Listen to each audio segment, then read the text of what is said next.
This is the Owens Recovery Science Podcast. If you're scared to take chances, you'll never have answers. You know what that is, Kyle? I'm guessing it's a movie quote. It's the iconic rapper Nas in his famous song about rehab research, where you got to take chances. It might not have been rehab research. I thought it was, but okay. I'm really disappointed that I don't know that now, because I tell you that when I got the Rona recently, one of the things that I did was I watched this Netflix series called Hip Hop Evolution, and it goes through like the evolution of hip hop. And then of course I listened to that podcast that you turned me on to, the 60 songs to explain the 90s, which is absolutely fantastic. If y'all haven't listened to that, it is, the guy is hysterical. He is so funny. I bust up laughing at him every time, but I'm really disappointed that I didn't know that lyric. Well, you need to step up your game, man. You got to step up your game. Clearly. So what we're getting at is basically we got some BFR studies that are kind of meh. And some of these that we're going to talk about today, maybe they didn't even take the chances to get the answers. Some did, and maybe the answers weren't what we wanted. And so we're going to break down 4 papers. 4 papers. I'm trying to be serious here. I know, but it's funny that we get questions on, like, hey, what about this one? And it's good because we're all rainbows and butterflies when it comes to BFR. You know, it's going to cure cancer, or at least we get accused of that, even though, I think we try and say it has its specific place. So we're going to go through 4 studies, one about prehab with BFR, one when you're in the subacute phase with BFR, and then another in the late phase with BFR, and the one proximal. And the good thing about this is, I think 2 or 3 of these of the 4 are people we know and our friends. And so this isn't like we're going to beat them down, because rehab, you know how you make a statistician cry? You tell them that you want to do a rehab study, because they like to control variables, and rehab studies suck ass. There are too many variables. They're a bitch, and you read these studies and it's like, they did 30% of a 1 rep max at 80% limb occlusion pressure with a straight leg raise. You're like, okay, first off, how do they get that 80% 1 rep max straight leg raise? And everyone the entire time tolerated 80% limb occlusion pressure. If you've done BFR in the clinic, you can see that. Like our metric study, where they have to control every variable. And I've been on multiple studies, not just BFR with them. Johns Hopkins is the site that monitors it all. Before the study even starts, the statisticians always ask us these things like, okay, well, what if the patient doesn't show up for a visit? Well, we'll just do another one. Well, what if they don't do 2 visits? Well, we'll do 2. What if they don't do 3 visits and they break down what if they deflate once during it? Well, we'll let them reinflate. What if they deflate it twice? And so there's all these different variables when you're trying to really do these studies, you got to take into account. So what we're going to do is look at the methodology. Again, it's hard to pull these off. So kudos for even at least getting the study done. We're not here to be little jerks, but I think it's good to go deeper dive into these things. So that's what we're going to do today. Without further ado, it's not just Kyle on here. It's I got to get your acronym right. HMFIC, Zach Dunkel. Yep. And Mofo in charge. Ben Weatherford. Little Mofo not in charge. LMFNC and IC and me. So what's up, fellas? How's it going? How's it going? What's up? Good. Yep. I'm trying to convince my wife to go see Weird Al Yankovic with me next month. I'm not sure if it's going to happen. So there's 2 people in this world: those who get Weird Al Yankovic and those who don't. So I just need to see Amish Paradise once in concert. See, y'all like them or not? I love them. I used to love Weird Al. Man, watch back Amish in the Paradise. day. That's my karaoke jam. If I'm at a karaoke place, even if they don't have it, I'll sing it. Just put on Pizza Paradise. I'll CSM 2023. As I walk through the valley where I harvest my grain, I take a look at my wife and realize she's very plain. The best. Nailed it. Y'all look at me like everyone in the club when I sing it. Yeah, they might. Golly. All right. Well, everyone's been traveling a ton. I just got back from Extremity War Injuries in DC. That's an awesome time. It's a nice bourbon fest at the Mandarin Oriental Hotel. So it was sweet. I didn't tell you guys, I did the BFR update. And this is the DOD orthopedic side of the house, AOSSM, orthopedic trauma, orthopedic hands. So all the ortho academies are there. Adam Ans presented his BFR and orthobiologics there. Oh, So nice. it was cool. We did orthobiologics in general, and then he ended it with BFR, kind of like almost like this is kind of the one promise. Well, they are all promising, but he did all his cancer drugs they're using with it, as well as just exercise and then BFR, just to see does it equalize the orthobiologic load. Not does it work right now. He's just trying to get the what's in the vial to be as equal as possible. So it's pretty cool. Then Jim Bradley came on after that, and you think I speak fast? That dude, man, he got 30 minutes of a talk into 10 minutes, which was pretty unbelievable. My head blew up when it was done. So, you guys got anything planned? Crazy to me to have 10 minutes for a talk. I know, 10 minutes, and lead time for question and answer. I did a talk in New York for the Limb Lengthening and Reconstruction Society, 6 minutes, and I had to share it with one of our ortho surgeons. So we got 3 minutes each. So I'm gonna have like 4 slides. Okay. The big question I have is how many slides did you fit into 10 minutes? Because I'm guessing in the neighborhood of 25, 30. I've got it right here. I don't count. I just kind of guesstimate. 39. Say, well, I know. I made you like 12 slides for 3 studies. So yeah, just 39. But there was a title slide and an ending slide, so it was really 37. Oh, so yeah. I was good, man. I had time to spare. Outliers. Yeah. And I was the last talk of the whole damn conference, so that's always fun. Were you really? Yeah. It was good though. Everyone was still there. You say that can be bad. That can be like that can be the throwaway talk, Johnny. You know, at the end. Yeah, I've been that's for sure. Probably will be again. I did Orthopedic Trauma Association talk, the only rehab talk, the last talk on a Sunday afternoon. There was 2 people in the audience, Joe Shu and one of my interns. That was it. Brutal. I came up and I was like, y'all want to do this? Like, y'all want to just like talk it out a little bit? Oh my God. Johnny, I have a confession to make. I owe you an apology. Can you I actually feel like maybe a tiny bit bad about this, but last podcast with Adrian, you referenced a yarn. And I was like, no, that's not a thing. But then I can't help myself. My mom instilled this in me to like go look stuff up. So I looked up a yarn, and sure enough, it means to tell a long or implausible story. So I know. I even look at the history of it. Apparently comes from like fishermen or something, where they would repair rope and they would tell stories while they repaired the rope. And so it evolved into spinning a yarn to Jesus Christ, you need a girlfriend, dude. I mean, it's Google. I mean that too, but it's Google. So, but I felt bad, so I wanted to just apologize in front of everybody. I'm pretty embarrassed that I broke out the term a yarn, and it's not 1942. Apparently, I tell really long, improbable stories. So there you go. Well, thanks, man. I like to feel justified.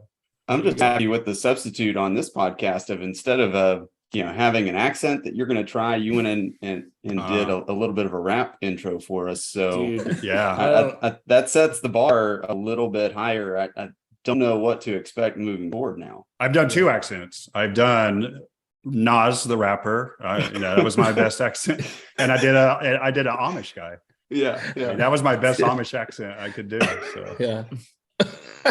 I like how you had to say Nas the rapper. I know. Well, I was worried, if I just said Nas, not everyone would know. Yeah, which is a sad thing, but you should. Illmatic. All right, let's go into this. So the first thing, not all people respond to BFR. So just when you're looking at these studies and you're like, they have an N of 12 and 6 of those are in a control, there's going to be some responders and some non-responders with everything we do. So we have to take that into account. And Kyle, I actually listened to the podcast you sent from the PT Inquest guys, Eric and them. Nice. And man, I thought my jokes were bad. Jesus Christ. Those guys, man. Jeez. JW is like king of dad joke and puns. Yeah.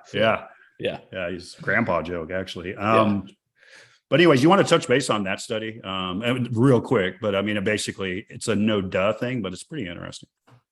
Yeah, so that was a review paper looking at just kind of all these Cochrane reviews of medical interventions, and basically showing that 9 out of 10 medical interventions we do not have high quality evidence for. And now this isn't musculoskeletal interventions. Yeah. And so it's not all specific, like rehab stuff necessarily, but just, more than anything, really kind of highlighting, I think, and I thought they did a pretty good job on that podcast of kind of saying, it's like you were just kind of introing, it's very hard to do medical research, period, regardless of what area of research you're in. And so the vast majority of things that we do have pretty poor evidence. I think there's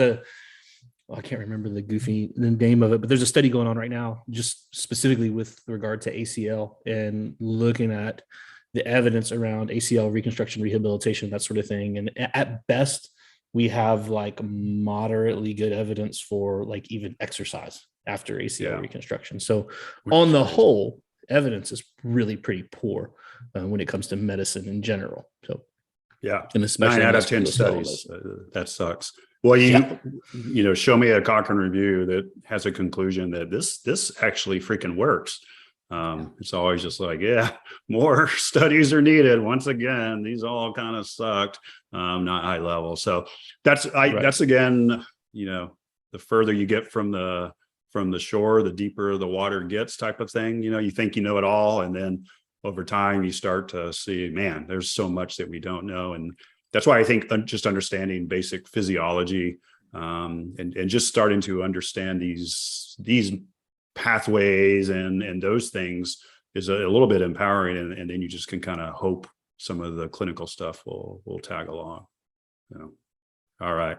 Well, the first one we're going to talk about is Zach Dunkel's presentation. So the way we do things, we take papers and we have a little journal breakdown. It's a little form that we use at the Center for the Intrepid, and we say, this is your paper, and you break it down, and then Kyle bitches that we didn't break it down enough. And we're just copying and pasting. And I may as well have read the paper the way you guys do this crap. I'm like, I put a lot of did you read all? Did. And I use like 16.5. I don't know if you mofos notice that. I can barely read y'all's. It is so small. So here's the deal. I bolded it. This is the reason why that is. It was superscript. Exactly, Ben. So Johnny, when he sent that out, for whatever reason, the entire thing is superscripted. And I realized that like a couple of these reviews I did ago, I'm like, what in the hell? Why is this like, dude, I'm at like 100%. And I'm like, dude, I can barely read this. And I was like, dude, what is going on? And so I changed the size and it doesn't really do anything. And then like, for some reason I went to superscript something and it undid it. And I was like, this whole thing is superscripted. Yeah. Well, y'all could have unsuperscripted it when you sent it out to me. So I was dying reading it last night. Well, let me go back for a second and just say that I think we all did a great job of copying and pasting things. And I don't think Kyle's upset that we didn't do a good job of breaking it down. It was just that we didn't break it down the way that he breaks it down. Oh, no. My issue was you didn't break it down at all. I'm like, that is the damn abstract. You just copied and pasted it for the summary. I'm like, this isn't helping me at all. So, me, I need columns and stuff, and I got to try to visualize this, because if I'm just reading in the paper, it's like I start going cross-eyed and then I start falling asleep. So anyway, You get all worked up because I called you and you were like looking at Zach's or something, and I was like, "What's up, man?" He's like, Jesus, just looking at Z's like breakdown of this thing, and I'm not sure he even broke it down. It was that was the no, because I thought Zach had broken down a paper and we were talking about something different. So but that was Friday. I can tell you what happened on Friday. Let me tell you. So, I got the screenshots. I got the receipts. I sent it to you. Nothing to do. This is the reason why you got worked up on Friday, and I didn't realize this until Sunday. Oh, this is about to be a Braves baseball thing right now. So I was in Indianapolis. Here we go. This weekend, and whenever I teach, I try to get the first flight out of the city to get back to Atlanta. So I roll back into the ATL. Yeah, it's a nice thing to do. So I roll back into Atlanta at 7 a.m. or so, and I'm walking down the concourse. If you've ever been to Atlanta, you know, like it's a huge airport. I'm walking down the concourse and I'm like, hey, gum, what do I see here? And I'm like, gee whiz. I'm like, you people from Texas are pretty prideful individuals. And I had known this. I've only been to Texas one time in my life, but I get that impression. So I see these two people with these Houston Astro jerseys and hats on. And I said, you got some nerve showing up in the home of the world champs. Oh boy. Who just beat that ass last year in the World Series, on the verge of a sweep right now. And they said, you know what, man, we're leaving before the brooms come out. And I said, I don't blame you at all. And that is 100% while Kyle was so worked up Friday night because he knew what was going to happen last weekend. Hey, I want to win in October. I don't care about right now. I want to win in October. That's all I'm saying. Didn't happen last year. This is going to be, I wake up in the morning, I have 90,000 freaking group texts from you two. Y'all can just take me out of those. No. It's like a play-by-play of these damn games that I'm not even watching. You know, well, we did. We were in a side conversation Saturday. Yeah. All right. Good. Thank you. Yeah, I didn't know that they were doing that extra innings things the way they are. I hadn't seen that yet, so that was back interesting. On task, Kyle. Oh yeah, BFR.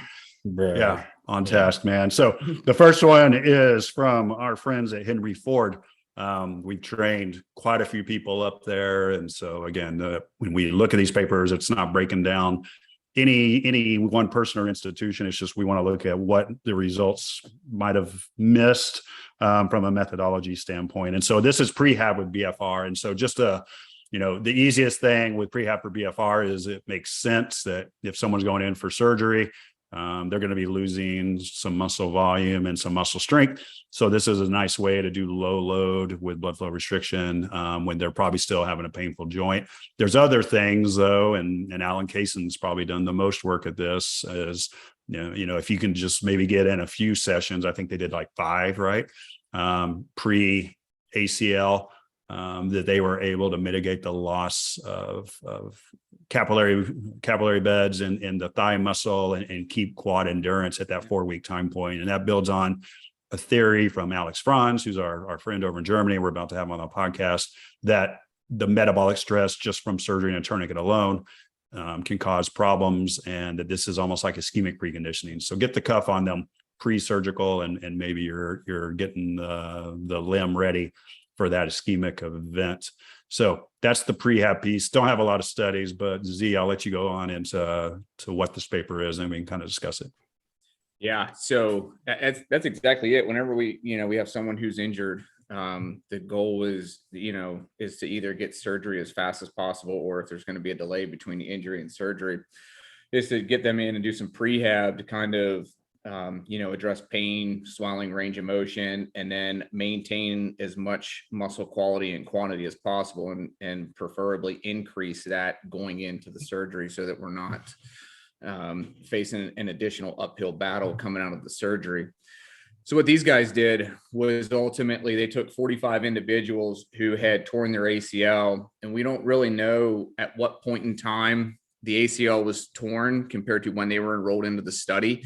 You could assume somewhat that they were removed from the actual injury just simply based off pain. Pain in both groups was around like 2 to 3 points on the pain scale. So they enrolled these individuals into a 2-week home exercise program, which what you get out of the paper is this is like a standard of care for these surgeons. And so one group just did their standard home exercise program, and the other group did their standard home exercise program with BFR over this 2-week period, and it was performed 5 days a week.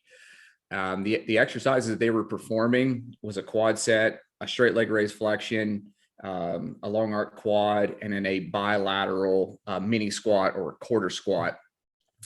Set rep scheme was a set of 30, 3 sets of 15. The load that they used initially started out as body weight and then progressed as they could complete the last set of 15. Within that last set of 15, they were encouraged to go to the point of failure or go for 2 minutes. And so basically whatever came first. So if you exercised in that last set of 15 for 2 minutes, then you were done. Or if you reached failure, you were done. Outcomes were collected at the initial clinical visit. And then again, 2 weeks later. So everybody that was enrolled into the study had surgery scheduled 2 weeks following that initial clinical visit. Outcome measures that they were collecting was a patient-reported outcome measurement information system. It's a PROMIS measurement, which I'm not super familiar with, but it's, from what I've gathered, it's kind of like an outcome measure that they use. They measured pain, range of motion, and then on the muscle side of things, they measured limb circumference, 15 centimeters proximal to the patella, and then they measured isometric joint torques on the knee extensor at 90 degrees of flexion with a handheld dynamometer. And they collected, or they specifically were measuring and assessing peak torques and then average torques of the knee extensors. What'd they find? So ultimately what we get out of this is on the outcome measure side, there's no differences between groups. Strength measurements, there was no difference between groups. Limb circumference, there was no difference between groups, no difference from baseline to the 2-week follow-up. And I think interesting enough, what is to point out is joint torques significantly decreased on the involved side as well as the uninvolved side in both groups. The BFR group decreased 16 Newton meters, and then the control group, I think, was around 14 Newton meters, 15 Newton meters. So pretty much the same regression. That percent-wise, that translated to roughly 13% from baseline. And then I think where the big thing from this, that's probably one of the most surprising things, was the uninvolved side had a significantly greater reduction in joint torques. On a percentage basis, the non-involved side regressed 30% compared to the involved side, which is just something with dish use that we just have not seen over that short of a period. So typically with all the dish use papers that we have, whether it's a 1-week dish use immobilization study, if it's a 2-week dish use immobilization study, we don't see the non-immobilized limb either demonstrate atrophy, anabolic resistance, or a loss in strength, let alone double the loss in strength that we see out of the immobilized or the involved side. One of the big things that they claim significance on in this paper was based off a limb symmetry index. That limb symmetry index at baseline was around 76 to 78%. At the 2-week follow-up period, limb symmetry index was around 98%. So basically, it appears if you just look at a limb symmetry index, we are doing really good going into the surgery. This is the big problem that we have with limb symmetry indexes, that this really kind of shows and demonstrates. We didn't do anything necessarily to make the bad leg good. We just made the good leg bad. We have seen that and it's a big issue in post-op rehab. Welzant and Lynn Snyder-Mackler did a paper at 6 months that showed when we base a limb symmetry index purely based off post-operative numbers, at 6 months, I think it was like 50% meta limb symmetry index of 90%. But then when we base a limb symmetry index based off of pre-surgery numbers on the good side, it's down into the 20s that meet that limb symmetry index of 90. And that's ultimately why I think you see people move away from a limb symmetry index, purely because it doesn't really do much for us because we have this regression in strength on the good side. Unless you base it on baseline. That's right. Unless you have a good, solid baseline measurement, a limb symmetry index is not going to be valuable to us. And so, that's kind of, the big results that they mentioned in there. And, within their conclusion, they talk about how it was accessible and it was feasible.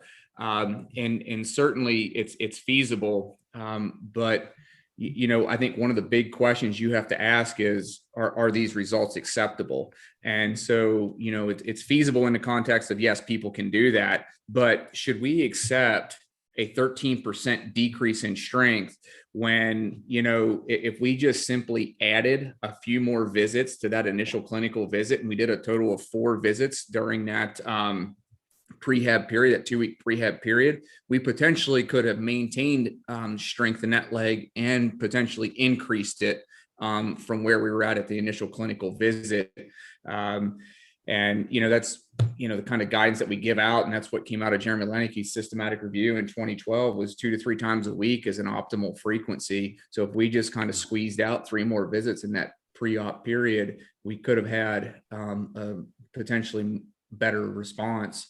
And then you look at, and you're meaning, Zach, if I could, you're meaning 3 additional visits, because they had 1 clinic visit to basically one teach them a home exercise program. And your point is, if they would have just come into clinic a second time that first week, and then a couple times the next week, just that, and hitting, of course, our exercise targets, which I'm sure we'll get to, that would have theoretically translated to at least kind of holding steady, them not losing any strength in the involved limb. Yeah, that's the big thing, and they only did 1 visit prior to the surgery. And the big problem that you have with that is you're assuming that they know how to do it. You teach them 1 time, and then how many times, if you're in the clinic, do you have a patient come back and you're like, show me your home exercises that you've been doing, and they resemble absolutely nothing close to what you actually taught them? God forbid they're pendulums. God forbid it's pendulums. And that's the thing is there needs to be at least, at the very minimum, 1 follow-up visit, because and the reason for that not only is to make sure they're doing their exercise correctly, because you take a squat. I have a very strong suspicion that the squat was heavily loaded into the opposite leg. It was offloaded into that side. Can we ban quarter squats? I mean, why I don't necessarily know why we're doing that for the leg, but quarter of the rep, quarter of the results, basically is where we are. Well, and other than the exercises they did not being that effective, I mean, just the loading in general, starting at a body weight loading, we know that's going to be an underdosed load, and letting people in a home exercise program guide their own progression of exercise intensity is going to be a failure in the vast majority of people. Yeah. So Ben, that's a solid point, man. And that's exactly it. You take a look at, they started out with a body weight exercise. So let's just focus on the long arc quad. Is people may disagree, but I can tell you that in my own personal opinion, a quad set without neuromuscular stim is absolutely pointless. So there's that. And I mean, how are we going to progress a quad set? Please send your emails to Zach.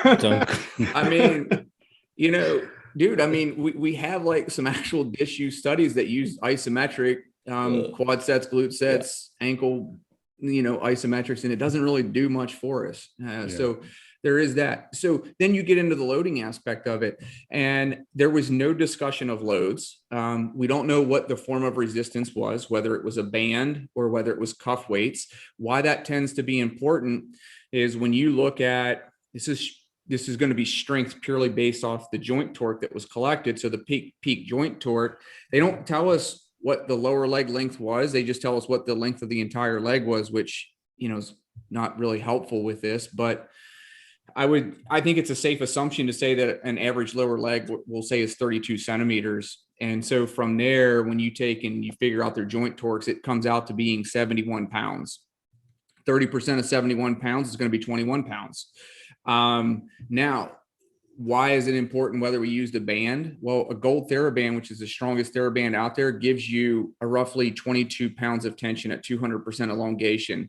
So we've literally maxed out the strongest TheraBand at the start of the deal. And then if you're going to give people cuff weights, how much, you're strapping two 10-pound cuff weights to this person's ankle? Like how many people like in a clinic have access to that many cuff weights that they can just hand out to their to people doing a home exercise program?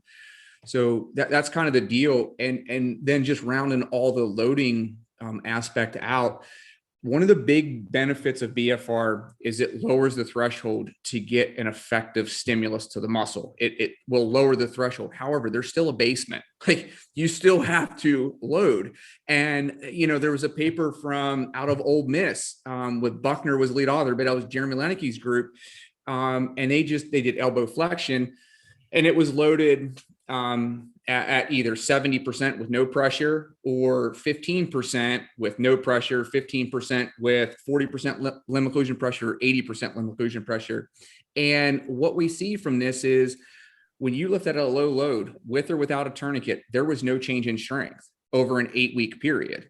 And the gains in muscle mass was suboptimal compared to lifting at the heavier load. So there is a lower threshold. So just because you put the cuff on doesn't mean magic happens and we don't actually have to forget about loading. You still have to load that individual. Right. That's the big thing. And then the last thing too, like I hit on with the results, is the range is huge. There was a dynamometer problem, I believe. Yeah, I don't remember ever seeing a range that encompasses the mean. And this not only encompassed the mean, but it was like peak torque was 2 to 3 times the mean, and average torque was 2.5 to 4 times the mean. So the variance in strength measurements and torques that they gathered was rather large. I think, you look right at that. That's the table, and you're like, okay, that the average change was minus 15% in the control group with a range of almost 50. So that's who's ever doing these dynamometer measurements. And dynamometry is hard to get down when you're using handheld. We had to go through all these validation trials in our femur fracture study and make sure we all got within the same standard deviations. And are you strapping them in right? And it was probably just I just pushed in, push. They're not using a strap. They're doing some sort of break versus make test. So that's an issue. And I think there's 2 out of our 4 that are home health studies, or not home health, home-based studies. And this might be something, it'd be great if we can do it, but this might be something that's really hard to do with blood flow restriction, because you ask these injured people to do 2 things: to go to a muscular failure and somehow make sure you have enough weight around to do that. And by the way, also put a tourniquet on your leg and go through the suck of BFR at the same time. And you're just hoping after you show them one time that they did that 5 days a week for 2 weeks. Right? Yeah. I think, like I said, I think the potential is I think you potentially could do it as a home exercise program, but you have to have like check-ins. You just can't do it once and then do a free for all and then hey, we're just going to reassess everything in 2 weeks. Yeah. So, and it seems like they had a shift in their hypothesis, because if you go to clin trials, the primary aim was quad strength. But then if you look at the hypothesis in the paper, it's hypothesized that patients who complete BFR prehab will have similar strength and PROs as low load, but it will be safe. So it was like, oh, they'll be the same as both groups, but it's going to be safe. And a little bit of something that does nothing is always going to be safe. Doing nothing is probably going to be pretty safe. So if you're just getting a cuff on them, maybe they're putting it on, maybe they're not. The cuffs they use could be in question as well on this study. So these are some of the potential reasons why BFR did not beat low load in this scenario. Yeah. Cool. Yep. Agreed. Any other things on that one you guys want to break down? And this does look like it was maybe like an ortho resident type project. If you're looking who was, is resident kind of driven. So it could also be that, the rehab side wasn't quite as involved as maybe they could have been. Not sure, making a jump there, but that could also be it. So, okay. I would say if you're going to get some prehab at this point, if you're doing it at home, it might be tough. If you can get them in the clinic, I think it'll be better. Alan Kaysen had another paper where they did 3 times a week for 3 weeks and showed really nice gains in quad strength pre-ACL. And that was just 9 visits. 14% at isokinetically at 60 degrees per second with a 4 or 5% increase in muscle mass out of the quad. So yeah, and that was in clinic. So I would go with that paper from a prehab perspective. Mm-hmm. All right, cool. 1 down. We love you, Henry Ford. We just have to talk about that one paper there. And the guys and what they're doing in the clinic is obviously over the top. Kyle Kimbrell, you're up. Oh, I've just been anxiously waiting. Well, hurry the hell up. What's that? I said, well, hurry the hell up. Hurry the hell up. I know.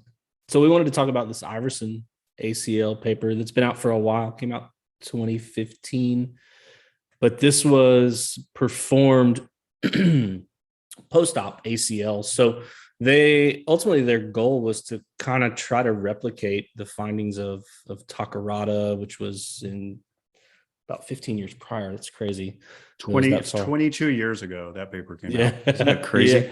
Yeah, that's nuts. Because Takarada, they showed that they were really able to kind of keep some muscle around sort of in that early time post-op, which is, generally sort of our mindset on the BFR side of things is, all right, let's just try to get as much muscle on people pre-op, and then let's try to keep it around post-op because you're in this period of relative disuse for sure. And of course, we know that those first 2 weeks really are critical because that's going to be the most kind of severe time for so these papers, or especially Takarada's, was kind of a self-swelling approach or passive BFR, or just getting a tourniquet on, trying to get, back in 22 years ago, there wasn't a lot of LOP happening. So they were just pumping it up as high as they could to hopefully be at 100% occlusion and just get a kind of a Kubota type response of slowing down muscle loss. Right. Yeah. Right. So you have, a few different papers that have used that kind of 5-minute inflation, 3-minute deflate, repeat that 5 times, do that twice a day, every day for, around 2 weeks or so, which is essentially what Takarada did. So Iversen tried to build on that. They said kind of in their intro that they wanted to look at athletes specifically to see if this maybe affected them any differently. So that they made sure, I don't know, they didn't really define athlete very well. So I don't know what that really meant, but that's kind of what they said. They did this 5 on, 3 off, 5 on protocol as well, but they added exercise to it. So they started at 2 days post-op. They did a quad set, kind of started with a quad set. Then as people were able, they progressed to a short arc quad, which is, if you're unfamiliar, it's just like bolster under the knee, doing kind of like a terminal knee extension. So a very kind of shortened range, probably about at most like a 30 degrees of range of motion, knee extension kind of exercise, and then progressed up to a straight leg raise. But during that 5-minute inflation, they would do a maximum repetitions of 20 reps. So at most, your most intense exercise is going to be 100 reps of a straight leg raise for a given kind of time frame. And then you might repeat that in the afternoon. So at most, you're going to get like, say, 200 reps of a straight leg raise there. Yeah, exactly. And who knows how quickly people got to that point. We don't necessarily know that. And so you get the one group doing it with BFR, their control group doing it, of course, without BFR. And then they take cross-sectional area measurements via MRI and see who loses the most amount of muscle. So 12 people in each group, 7 male, 5 female in both groups. They used a 14 centimeter wide Delphi tourniquet that they fashioned a hand pump to for adding pressure. And they started people out at 130 millimeters of mercury. And then they progressed the pressure that was being used every other day by 10 millimeters of mercury until they maxed out at 180 millimeters of mercury. But subjects were, because this was, again, another home-based protocol, subjects were allowed to reduce that pressure if they didn't tolerate it. So if they got to, let's say, up to 170, and they didn't tolerate going to 180, they could stay at 170 kind of thing. Again, twice a day. The nice thing here that they did do some follow-up visits like Zach was talking about to just try to ensure that people were doing the protocol correctly. So they did a follow-up visit at day 5 and then a second follow-up visit at day 10.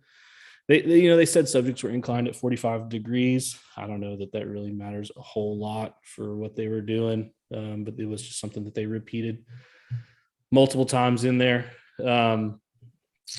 And the only other thing too was like the control group didn't do any sort of a sham. So they didn't like put a cuff on and just like inflate it to a very low level or just put a cuff on and not inflate it. So one group was actually putting a cuff on the limb. The other group was not. And so then they took MRI of the quad at 2 days pre-op. And then I showed y'all the 2 fingers so that you understood for the podcast listeners. And then they took MRIs at day 16, so 2 days after the protocol had finished. And basically they found that there was no difference between the groups in terms of how much muscle was lost. In fact, when you really kind of look at the numbers, the groups were almost like kind of exactly the same in terms of how much muscle they lost. So that's kind of where they shook out. It looked like this inflate deflate that prevented some strength loss for a couple different Kubota papers and prevented some muscle size loss for the Kakahi paper and the Takarada papers. Looks like it doesn't work in this scenario. It is only the second kind of clinical paper that's looked at this, so it's basically really kind of comparing as close as we can to that Takarada paper. I really liked just the paper as a whole because I thought that they did a really great job. Number one, they only looked at one thing. All they looked at was cross-sectional area of the muscle, which is great from like a research perspective, because once you start adding secondary aims, you start getting a lot of false positives and different things like that. So I thought that was really great and not something that we really ever see right now, but something that people that really kind of go into the weeds in terms of. That's what Takarada did too, right? I think so. That sounds right. Yeah, I believe so. And that's a good thing. We need kind of more of that. And then I liked just their limitation section. Like I felt like they really kind of went through and laid out sort of, hey, look, one of the things we didn't do was we didn't individualize the pressure. They did, however, kind of sort of defend their choice in pressure just by saying, Compared to the Takarada paper, we think we probably were a bit higher. And Laurentino had also done kind of a similar paper where they actually confirmed at that 130 millimeter mercury number that they lost pulse at least. And so they kind of felt like they were using a relatively high pressure. You could make the argument that's probably too high for some of those individuals in there. Or too low. I mean, or could be too low. I mean, if you're saying like Takarada wanted to be at 100% occlusion, they're using 240, and they did use a narrower cuff, but 130 with a Delphi cuff on me, I mean, I'm like at 60% maybe, Yeah. Well, the other piece there is we're comparing pressures across different regulation of pressure with different devices. If it's a computerized tourniquet applying the pressure versus a hand pump, that hand pump telling you it's 130, obviously we know from other things, may not really mean that's the pressure you're getting. Well, I don't even worry about that, Ben. I look at it more like they looked at the cessation of pulse versus if you're using the Delphi, you're getting full limb occlusion. So I think, you're going to have some variability there, number one. I mean, it probably would have been a higher pressure if they had just auscultated for pulse rather than palpated, which I don't remember. Actually, I think they might have auscultated for pulse, but I mean, we know there's going to be a difference there from Delphi's work. So, but nonetheless, they listed this as a limitation. They're like, we think we're probably high-ish. We could argue that till the cows come home because they didn't actually measure. They kind of were critical of their means of measuring cross-sectional area. They said, we took these cross sections at 40 and 50% femur length versus kind of an overall muscle volume, which is generally kind of thought to be superior. I guess, like Springbok, of course, now we have that technology that would be kind of cool to be able to use in something like this. They had a small sample size, of course. I mean, this is a clinical paper, and so those small sample sizes can get problematic. They didn't have much of any training load at all in terms of what they were lifting. It's just literally like the weight of the limb. There's no effort target. It's just like, do these 20 reps. And so, even at full occlusion, 20 reps of a straight leg raise, it might kind of suck, but it's probably not the worst thing you've ever done in your life. It's certainly not on par with like what Kaysen and those guys did in like a prehab fashion.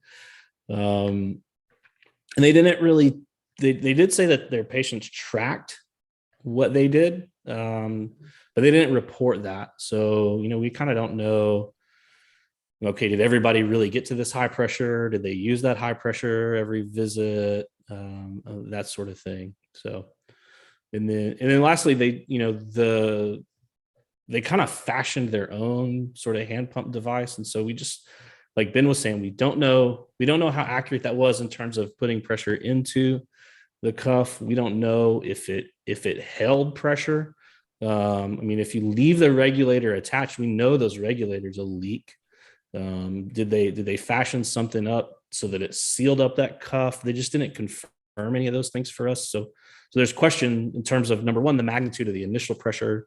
And then there's, of course, questions in terms of how much pressure did actually go into the cuff, and did it hold that pressure while they had it on? Yeah, the Delphi cuff isn't made to have you buy a sphygmomanometer and stick it into it and pump it up. So when we talked to the Delphi, the Western clinical engineers, they were kind of shaking their head at the thought of doing that. And the unregulated piece can really potentially change what your pressures are. So that's a big unknown if we're looking at this. They just did a little sample, few reps, and in the rest period, it dropped 50 millimeters of mercury when they had it unregulated like that. So there's a lot of variability in potentially what was going on in that cuff by using a little hand pump type thing.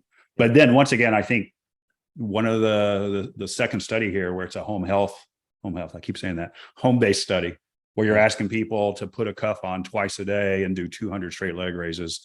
And so if these are younger athletes, I know if I had my high school daughter, she would not do that crap at all. She won't even do, one page of homework. So did they follow through on this is always the question, because the Takarada study, they didn't mention it specifically, but it does look like it was a hospital-based study, because if you look at their flow design, they went in, they put the cuffs on these people, did that, and as you said, at like 9 o'clock, and then they did it again at 4 o'clock, and then it says, and then we had them go to sleep at 6 o'clock until this time, and they got this many hours of sleep. So that was a super controlled study where you're pretty certain these people are getting that dose. That study was done in Japan, right? Mm-hmm. Which would fit with their medical model, from what I understand. Like, you're basically hospitalized after various different things. Yeah, I only learned that because I've got a buddy that's from Japan, and so he was kind of telling me, he's like, rehab in Japan is so different than it is in the US. Like, you're hospitalized for an ACL reconstruction. Yeah. So I think you're probably right about that. It's probably how it kind of laid out. Yeah. Well, that's where we're seeing on the last two. Alan Kaysen 3 times a week for 3 weeks, monitored BFR study. They saw pretty nice changes. Prehab, send them home. We'll give them one time to do it and tell us you're going to do it. No change. And this one, no difference either, when you just say, go home with this little hand puppy rigged up thing and do this twice a day compared to monitoring. So again, I don't know, man. BFR might not be a home-based thing. It might not be, be nice if it is. I like that they also kind of said, we would suggest doing like a neuromuscular stem study, which of course, Jamie Burr's group has done that. So I thought that was really good. And I think there's other variables too. Like, they were just saying in general, like when you look at our sample, they didn't seem to lose as much muscle as other groups in ACL studies. And so all of those things are going to kind of factor in. I was thinking back to Jamie's Burr's study too. They did that immobilization study, and their inflate deflate group, they didn't really accomplish much in their inflate deflate group. They basically were no different than their control that did nothing. So, I think there's at minimum, there's questions about inflate deflate by itself. And the point ultimately from us would be, get these people exercising, get their muscle as active as you can. That might involve neuromuscular stem. That might be just activity. So I think the thing with Jamie's to point out was there was no difference in the between the self-swelling group and the control group in whole leg lean mass. And what's really hard because there was a difference when you looked at muscle thickness via ultrasound. And the reason why I point that out is because he measured muscle mass with a DEXA. And so you're not able to differentiate muscle groups with the DEXA. So you potentially could be getting input from other muscle groups in there too, whole leg lean mass versus the diagnostic ultrasound, which specifically looked at vastus lateralis.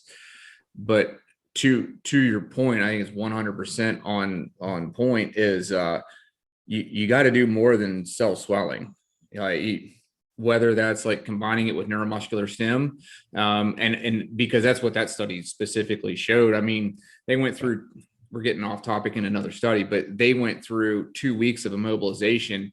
And when you look at a diagnostic ultrasound, they pretty much hypertrophied the vastus lateralis. Kind of crazy with just going through and adding some neuromuscular stem to that cell swelling protocol. And then the other thing of it is too, I think it goes back to the original paper that I talked about with that prehab paper. It's about loading. And just like you said, you got to do as much as you can do with these individuals. There's never a point in time where you're just going to have someone come in, collect a copay and do some cell swelling, pass a BFR, call it a day. You're going to do is like, you're always going to at least be able to do a straight leg raise to some extent and whatever that person can do from there. But if you're overall limited in the volume of exercises you can do, then that's where like the cell swelling with neuromuscular stem comes into play, I think. And then ideally, getting away from that as soon as possible. And that's the thing too. Jamie's most recent, that paper was a 2-week paper, but then he did his paper before that was a 4 times a week for 6-week paper. And so saw good changes in leg strength, but dude, who's doing cell swelling for 6 weeks? You know what I mean? Like you need to get in there and start loading that Start stuff. loading. Yeah. So, That's a lab study. Yep. Cool. Any other takeaways on it, Kyle? No, I don't think so. I feel like we kind of covered the bulk of it there. Yeah. Again, overall, good paper. Yeah. And we like the way they went about it. And basically, that protocol was no different than the protocol without BFR, which is different than another study that showed that there was some sparing. And so there were some differences between the two. So we'll call that a wash, but maybe could have used a better device and maybe you have to monitor your patient. Cool. Yep. Who's up now? Oh, I'm up. All right. Oh, Johnny. Nice segue. All right. Yeah. Yep. All right. So I'm doing one from some friends of mine here. This is from Ashish Betty's lab. Ashish is a friend. He's a brilliant orthopedic surgeon and orthopedic researcher, has a power lab up there at the University of Michigan. The lead author was Michael Curran, and Rhiannon Palmieri-Smith, who's also a really strong researcher up in Ashish's lab, was on this paper as well as some others. And so I talked to Rhiannon was before they started this study, because she, kind of ran it by us and had some questions. They started this kind of in the early days when we were starting to look at blood flow restriction. When they published it, the title of it made some people kind of flip out, and our freaking phones were, I remember Ben and I were in the office and people were like, dude, have you seen the study? It says BFR doesn't help the quad after ACL. And that is not the point of this study. That is not what this study, really says. So you have to point out, here's the title: BFR applied with high intensity exercise. And so that's the thing I would highlight to anyone that points out the study, is they combined it with a 70% of a 1 rep max with blood flow restriction. Does not improve quad muscle function after ACL reconstruction.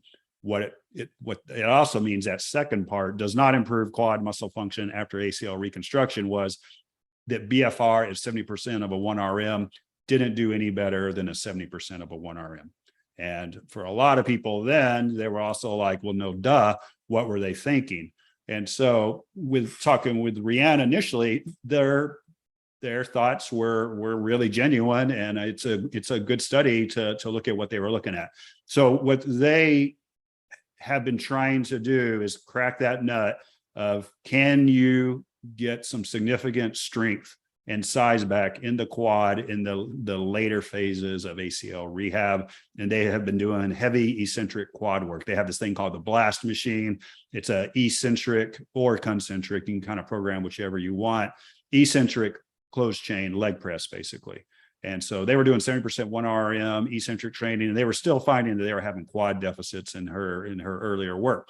And so she said, we don't know, but it'd be interesting if we put a BFR, if we put a cuff on and did that same 70% protocol, would this actually maybe get them over the hump? Maybe recruit a little bit more, fast twitch, get a little bit more of this anaerobic metabolism. We have it on during the rest period, so maybe get a little extra boost to it. So we were like, that's a pretty cool idea. We'll see. So what they did is they had 4 groups. The one group did just concentric at 70% 1 RM. One group did eccentric at 70% 1 RM. And then the other 2 did concentric or eccentric at 70% 1 RM with blood flow restriction. They did 4 sets of 10, and they did it from week 10 to week 18. And they did it 2 times a week for 8 weeks, basically. They did limb occlusion pressure at 80%. I mean, holy hell, dude. 70% 1 RM, 80% LOP for 4 sets of 10. And I talked to her after the study. I'm like, how many people were able to do that? And she said everyone was able to complete it. She was like, it was really hard, but they were able to complete it. Did she say something different, Ben? Well, no, I was going to say one of the key pieces there, if you read that study real carefully, they say they deflated during every single rest period for the 2-minute rest in between sets. So they didn't leave it inflated between sets, which I think is a really important piece. Yeah, that is important. To that. I mean, if you could get somebody to tolerate 80% limb occlusion pressure across the 2-minute rest, also with 70% of an estimated 1 RM, I'd like to meet that person and shake Because that's their what I was hand. thinking. Why? Well, damn it! Sorry, Kyle. I blew my journal review already. This is why I like my format of like break it up so we can see it.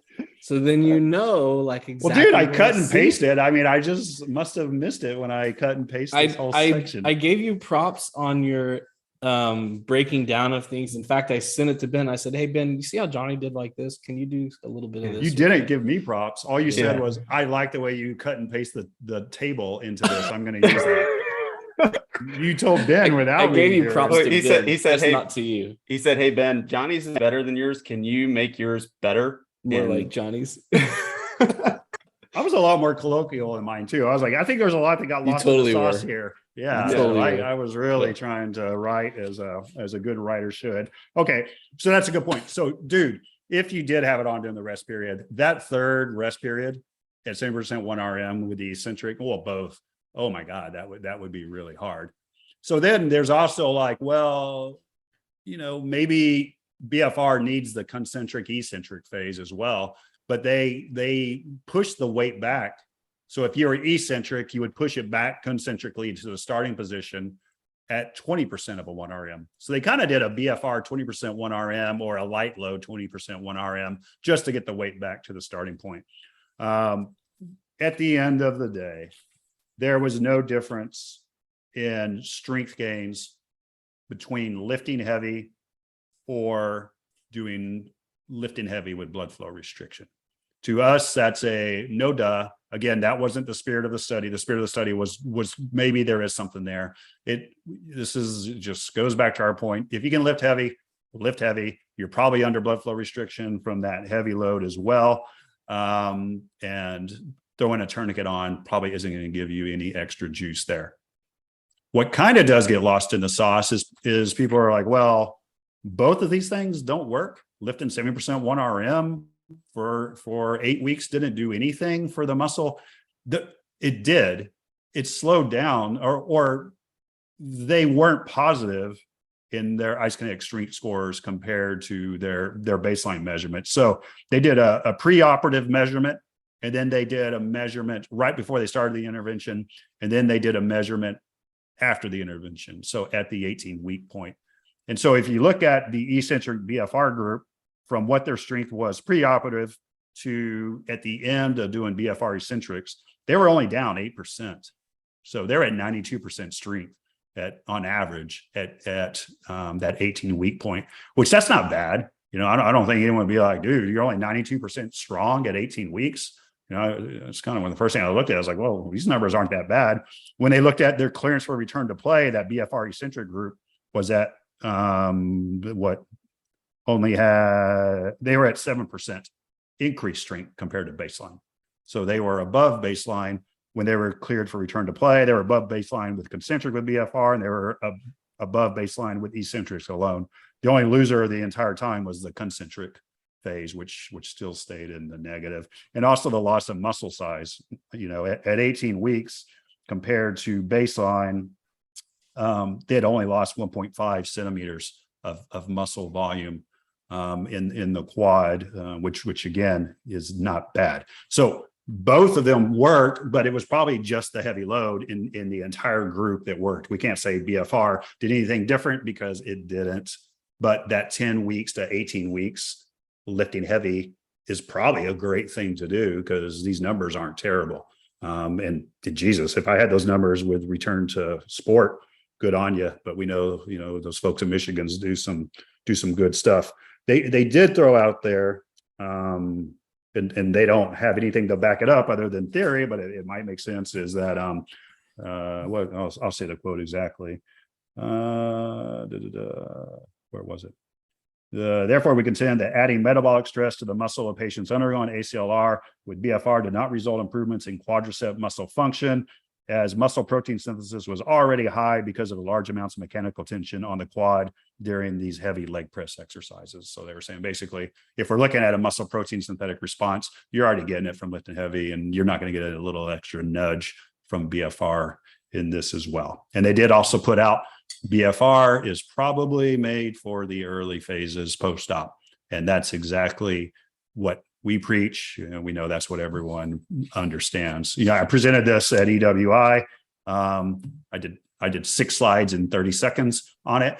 And, but I also pointed out, they said it should be early phase. And I pointed out Brad Lambert was at EWI, his study that it was in the ideal range, their ACL study. It was basically about a week after surgery to 12 weeks. Eddie Chang and the ANOVA folks, I showed theirs as well. They started as soon as possible within around that first week, and they did it for 12 weeks. That's the beautiful window right there, is if you can do BFR that up to around the 10th or 12th week as soon as you can right after surgery. So that's what I got on this one. Yeah. I mean, talking about the metabolic accumulation, there may not be that much to add, like we said, from adding BFR to something that's already heavy. And if you're not leaving it inflated during the rest period, it's probably not doing anything that's significantly different than just lifting heavy. Yeah. So that could be another, if people could do it. Right. Well, and the other part of this study that, at least there wasn't a difference between groups, but the way that they did their leg press, I think it's worth mentioning that they had a really short range of motion where they actually applied the resistance, which was 20 to 60 degrees of range for the knee. Yeah. 40 degrees of range. Yeah. So it's 40 total degrees of motion, which just for adequate stress across a muscle may not be the best way to go about it. So that may just be another piece of some of the limitation here. Yeah. And they took all comers, I think, right? Yeah. So yeah, meniscus repair, all graft types, meniscectomies. So that's probably more clinically relevant. And they pointed that out. But for a study, there might be some muddying in there. If you had someone who was 6 weeks limited weight bearing because they had a meniscus repair and then this starts doing this. But yeah, I should have asked her. I don't know what the rationale would be of only going to 60 degrees flexion or even not going to full extension when you're on a closed chain. You guys have any thoughts? It could just be how the machine was set up. The machine, and how it was set up. And then basically you may have ran out of hip motion at that point.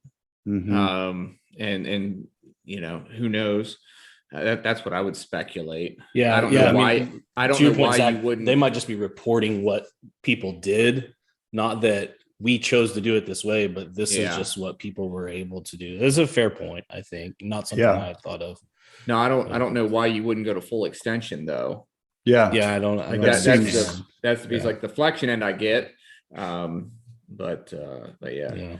I think you can start. Oh, go ahead. And I forgot the other piece too is, this was all about the quad and then you're doing a multi-joint and we know after ACL, your body's going to find a way to potentially not use it. And so, all right, bring in the emails and the hate, but along our quad, who's afraid of the big bad wolf? That's probably, would be the more appropriate exercise. Right. Yeah. Although 70% 1 RM. Oof. Yeah, I think that was my kind of one of my issues with the paper was, just from an exercise physiology perspective, it's hard to know if these subjects were in fact doing enough exercise to expect to get adaptation, which is something that, we have all kind of discussed internally, but all we know of their program is this one leg press exercise that was performed twice a week for 8 weeks. Yeah. And they did 3 days a week of standard of care rehab as well, right? So we just don't know what that was. Yeah. Right. Yeah. And that's the thing for me is I don't even know if their program was sufficient to really expect to see increases in muscle size, muscle strength. It's just a question mark for me. I would like to be able to kind of check that box of, all right, we know they have a sufficient weekly volume. Looking at what we know they did, it seems like they may not have had enough weekly volume in order to expect to get adaptation, especially late stage, because it's going to be harder in these later stages to get increases in strength because they're going to be more incremental. They're not going to be as substantial as they might be kind of earlier on. So I kind of wish that they would have told us a little bit more about what was done, so we could really kind of look at it and break it up a little bit. Yeah, it's hard to get all that into a paper, though. It is, yeah. I mean, it's there's limits. And I guess I should have looked at the results to see a little bit better, but all we have in our tables is pre-op to post-intervention. So we don't know, did 10 to 8 weeks, did you have an increase? I suspect you did, but they were still down a little bit compared to before they went into surgery. Right. So, again, it's not like they weren't potentially doing well. And they were young. The average age was 16 in this study. Yeah, that was something I caught. I was like, oh man, that's actually pretty young, At the University of Michigan, obviously they were up from the community, but I was thinking this was when they were going to do it was going to be mostly college kids. Yeah. I don't know. Michigan, it's a smart school, man. It might be all these little nerds, the youngins get into college early, 15, 16-year-olds. with the Penn State guy just shaking his head. And here we are, like Big Ten, who even cares? You just go on with your TV deal. We don't mind. Next week, baby. One more week. I can't wait. Let's go. Opening season, and I'm at a damn birthday party. Joe Shue's 50th birthday party. Oh, hey, Joe, it's nice. Maybe that Friday night dinner we're doing, can we put the game on? The Longhorns are playing University of Louisiana, Monroe, or some terrible team. But so they're playing Duck Dynasty. It's the Texas Longhorns versus Duck Dynasty. Oh, really? Is it Friday? Yeah, that's where Duck Dynasty's from, Monroe. But that's what's his face went to school there, I think. What's his face? Willie. Isn't that what's I know that's where they live. Yeah. No, it's the not the dad. Robertson's. It's the guy who it's Willie Robertson or whatever. That's what he went to school there. Yeah. But that's the town that they live in. Kyle's Heroes. That's who Kyle has fashioned his whole look after. Yeah. Duck Dynasty. I gotta tell you, the first season was the best though. I died laughing because I know so many people that are like them. That's the thing, Well, we're gonna have to enjoy this first game because we play freaking Alabama week 2. I mean, Jesus, over. Welcome to the SEC. I hope your money for joining the conference is worth it. I mean, here we go. That's why we got Arch coming, baby. Yeah, That's we're already national. Have you seen? We got Arch Manning, baby. Shoot. I mean, we always win, and it's taken care of before September. I got this guy recruiting champs every year. He played at the University of Florida. So the other day I asked him, I said, hey man, so like, what's your top 5? And he goes, I mean, you got to start with the Gators, number 1. I was like, dude, you're like the only one. They're like, dude, Urban Meyer and Tebow left a long time ago. Yeah. So, all right, Weatherford, we're going proximal now. So we're moving out of proximal. Proximal, everyone's favorite. Yeah, well, everyone's still going to be waiting for how to do proximal since we're in a podcast talking about papers where BFR didn't find the magic sauce to make everything better. Plus, you guys have already talked so much that I've forgotten everything about this paper, but save the best for last. So the paper we're breaking down is from George Fox University. It's titled Blood Flow Restriction Training for the Rotator Cuff, a Randomized Control Trial. And this is on young, healthy grad students. They had 46 people included in this study. So it's the only non-clinical paper that we're talking about today. And this was a study that had about 46 people and pretty even distribution, male versus female. They did some pre-measurements that included ultrasound imaging of the supraspinatus. They did isometric dynamometry for external rotation and for the supraspinatus. And they did an estimated 1 rep max for side-lying external rotation, all as their pre-measures. And then they did 2 days a week of one exercise. They did side-lying external rotation. Everyone did the typical BFR 30, 15, 15, 15. You have a BFR group that did that with 50% limb occlusion pressure applied to the arm. And then you have a control group that did exercise alone. And so they did 30% of an estimated 1 rep max in this study. And one of the things with their estimated 1 rep max is they did a really low load and high volume of reps. So they had people choose a 1 to 5 pound weight and said, do as many reps as you can. And then they used an equation to estimate a 1 rep max. And so based on that, they dosed their loading, and everyone did the prescribed 75 reps twice a week for 8 weeks. The outcome of this, whenever they looked at the supraspinatus tendon thickness and they looked at strength on the isometric dynamometry for external rotation in the supraspinatus, is that everyone improved and there was no difference between groups. So this is not really a case of nothing worked. It seemed like everyone had a positive effect, and everyone made some positive gain both in the tendon thickness and in the isometric strength category, but BFR did not outperform the control group. So looking at this, so the potential limitations that I think with this is, for one, if they're just doing one exercise twice a week for 8 weeks, is that really enough of a volume to have an optimal response? So maybe we have just some underdosing to start to really tease out some optimal outcomes with the exercise.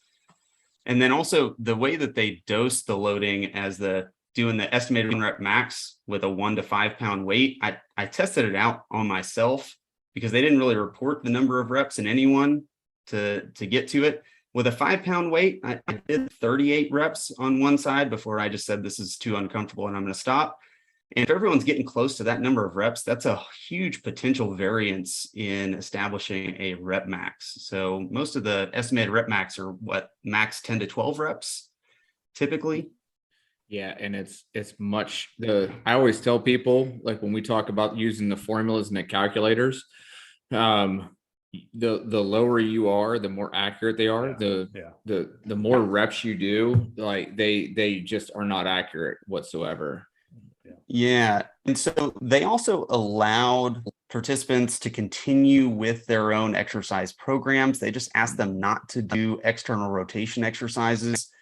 So they did include a little bit of a subgroup analysis for people that reported training the shoulder 0 to 1 days a week across the study. And that group did have a little better outcome in strength.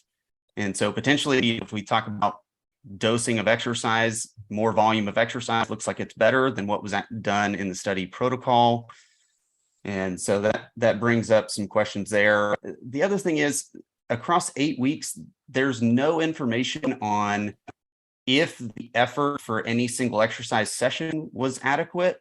There's no reporting of if anyone reached failure in the 75 reps. Did they do anything to progress the loading? I know they didn't report reassessing any rep maxes across 8 weeks. So if you're not getting to failure with your exercises and you don't do anything to progress across 8 weeks of exercise, even if it is giving you something, that's probably not an adequate stimulus across an 8 week exercise program. They didn't increase load at all? There's no reporting. They might have, but they didn't say anything about it. So we can't assume that they did. Yeah, that's okay. Yeah. So, they did address some of these limitations in the paper, and the other piece is, it is BFR the way that we typically do it, with a 50% limb occlusion pressure on the arm. I don't know if that was assessed at every session. They didn't specifically say that. So, we could potentially be missing something if we're not establishing that pressure each time, although I think that's a very minimal thing across this kind of exercise program. The biggest thing to me is just the, single exercise based on the only other comparison that we have to the Lambert paper out of Houston Methodist, where they did 4 exercises per session twice a week for 8 weeks. And they also did every exercise was performed to failure. And they showed a really significant increase across the 8 weeks. Plus, I believe they had some structured load progression built in as well if you're completing all 75 reps of the exercise. So, yeah, it's probably a volume thing. Well, and if they're not loading, that's an issue. Not increasing the load. I didn't realize that piece either. Yeah. So, if you're only doing one exercise per proximal. And I can't remember now in Lambert's paper, but he's been preaching that now also with the baseball pitcher study that's waiting to come out. You probably need a decent amount of volume if we're going to see proximal. One exercise just might not cut it. Well, and the other things that I do want to give some positive stuff on this study where it did show a positive effect. It wasn't that nothing worked. Everything did have some positive change. So we're really discussing, will it do something versus is it optimal? Mm-hmm. So it did something and everyone had some improvement. The way BFR was applied, BFR didn't show anything different than exercise alone. So there's that does, give us something here. So if we're just doing exercise in this way at this volume, probably just do exercise, and either that or you better progress it. And the other thing is I do like some of the outcomes. They were talking about assessment with the ultrasound, and they talked about the expertise of the person that was measuring and how many years of experience they had. Same thing for the isometric dynamometer and the way that they tested that. There was validation for how it was tested and why they chose the position, as well as the person performing the measurements and the experience that they had. So there's definitely some good things here, just missing some pieces on reporting of the exercise to know a little bit more about what they did and what they found. Cool. Okay, so some other people were adding extra volume just on their own. One exercise for proximal probably isn't going to cut it, and you got to keep increasing your load. And we preach that for proximal as well as for way distal. They can probably handle even more load than just really low load. So getting that load up there, usually when it's not directly under the cuff, it's more tolerable. So that might be something else you want to address if you're going for proximal. Yeah, I think one of the things too that Brad Lambert showed in that upper extremity paper was, the differences in strength, and then he measured strength endurance as well. And I always kind of tell people, one of the big things that when you look at strength endurance, they measure that each and every week. And it was the BFR group that showed a significantly greater increase in strength endurance. And that was just measured with the volume of work at week 3, 4, and 5. Yeah. Right. And then from 6, 7, and 8, there was no difference between groups, although the BFR group always had an absolute greater difference.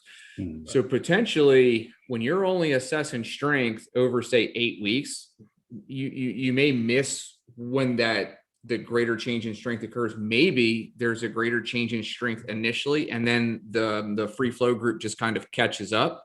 There could be that. I don't know. It's speculation, but you do see this change in strength endurance, though faster in that BFR group. I just always kind of wonder if strength is the right measure when we're talking external rotation. I mean, I agree with that too. Like it's just you're not going to produce as much force, so it's going to get harder for that measurement to be sensitive enough. So I think that's probably a conversation that's not had enough. It certainly goes to kind of what builds off what you're saying about the strength endurance, Zach. That was one of the things I really liked about the Lambert stuff, is that they looked at that as well. And so Agreed. Yeah. And that multi-rep max was really more of a muscular endurance test than a rep max test, the way it was done for the volume of reps that were performed. But external rotation, definitely not a whole lot of meat on that bone for a huge change. Although in this study, they showed almost a 50% increase. They went from 20 pounds roughly pre-test to around 30 pounds post-test on that isometric dynamometer. So that pretty significant improvement in everyone in that study. So when this goes back to the quote, if you're scared to take chances, you'll never have answers. It's my Nas impression. Gee, what's up, dog? So this was Jason Brummett, who's a friend as well. When he was looking at this, he wanted to just have this design just to see what would happen. And so he's got more studies that they're looking at now in the shoulder as well. So again, we don't look at these like, oh my God, you did this. It's like, yeah, well, if that works, that's great. And he wanted to look at that question, and it did it. We need studies that don't show anything, just like we need studies that do show stuff. Like right. We really need both. That's my job, Kyle. I'm just trying to figure out what Zach's holding. What are you holding, man? Yeah, is that like a? That's my bugle tube. Your What? For elk season? Yeah. You practicing before the podcast or what? Give us a sample. Yeah, let's do a call. Elk Well, call. I mean, I don't, let me go get my deal. I'll be right back. We'll be right back. It's You're about to be serenaded by the sounds of Zach Dunkel. Zach Dunkel. I know he was prepping for the podcast. He was out shooting arrows into fake deer in his yard. I envision like Zach just has like target practice around his yard. That's probably why he lets the grass grow high all year too. Is he? Yeah, he's excited. He's in heat right now. So it's almost hunting season. We're getting close. It's the mating call. Close. Yeah. All right. Oh, All right. Here we go. I can't wait for this. Yeah. Here you go, y'all. Here comes I just gotta let you know that this is squeezing in this New York course, and then I'm headed out. So Yeah. Then you're headed out to hunt. yeah. What are you going to give us right now, Zach? What will this attract? It's going to be a bull call. It's going to be a bugle. Okay. Yeah. Well, I mean, is this going to be? Do we need to provide video to everyone for this, or is this like the turkey call for people you see on the news? No. This we should be able to should be good to go with the sound. All right. Let's hear it.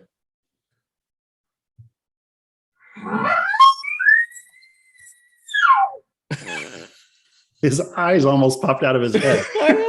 Now We should do video for this. I thought we were going to have to call 911. we can do chuckles as well. So, Yeah. Go for it. Yeah. okay. Let's hear it. All right. Yeah. All right. I mean, don't tell us about it. We want to hear this. Yeah.